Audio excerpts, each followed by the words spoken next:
नमस्ते एभ्रिवान, आज हामी कुरा गर्नेछौँ कन्सियस माइन्ड र सबकन्सियस माइन्डको बारेमा। सबकन्सियस माइन्ड के हो र कन्सियस माइन्ड के हो भनेर।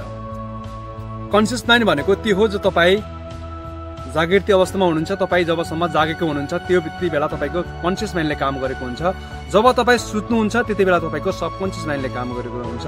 त्यो तपाईँले मोटामोटी बुझ्नु भएको छ, जान्नु भएको छ।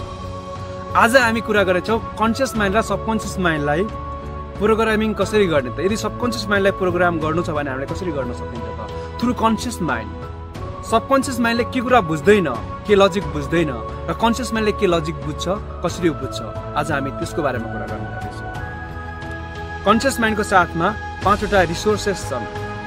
5वटा रिसोर्सेसलाई युज गरेर हामीले हाम्रो जिन्दगीलाई बेस्ट गर्न सकिन्छ। ती रिसोर्सेस के हुन् त आज हामी कुरा गर्नेछौँ। Number 1 will, number 2 perception, number 3 imagination, number 4 logic, number 5 memory. यी 5वटा रिसोर्सलाई युज गरेर हामीले हाम्रो सबकन्सियसमा भएको डर, चिन्ता, डिप्रेसन, एन्जाइटी लगायत अन्य मानसिक समस्यालाई त हटाउनै सकिन्छ। साथै त्यस्तो अचिभर बन्न सकिन्छ जो हामीले सोच्न पनि सकेको छैनौँ आजको दिनसम्म। त्यो कसरी त?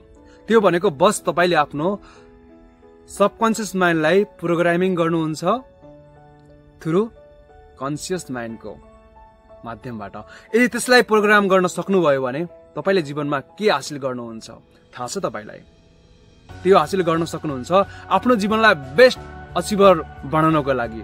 बस तपाईँले अझै सोच्न जरुरी छ यी टुल्समाथि कसरी काम गर्ने त। यदि तपाईँलाई जे चिज बन्न चाहिएको छ त्यो चिज तपाईँले अझै टिपोट गर्न जरुरी छ। तपाईँलाई कस्तो खालको व्यक्तित्व बन्न चाहनुहुन्छ आफ्टर 5 इयर्स, त्योभन्दा महत्त्वपूर्ण यो हुन्छ कि 6 महिनापछि तपाईँले कस्तो खालको फिलिङ्स आफ्नो जीवनमा क्रिएट गर्न चाहनुहुन्छ, 6 महिनापछि तपाईँले कस्तो खालको व्यक्तित्व बन्न चाहनुहुन्छ, तपाईँले त्यो कुरा आजै आफ्नो दिमागमा सेट गर्न जरुरी छ।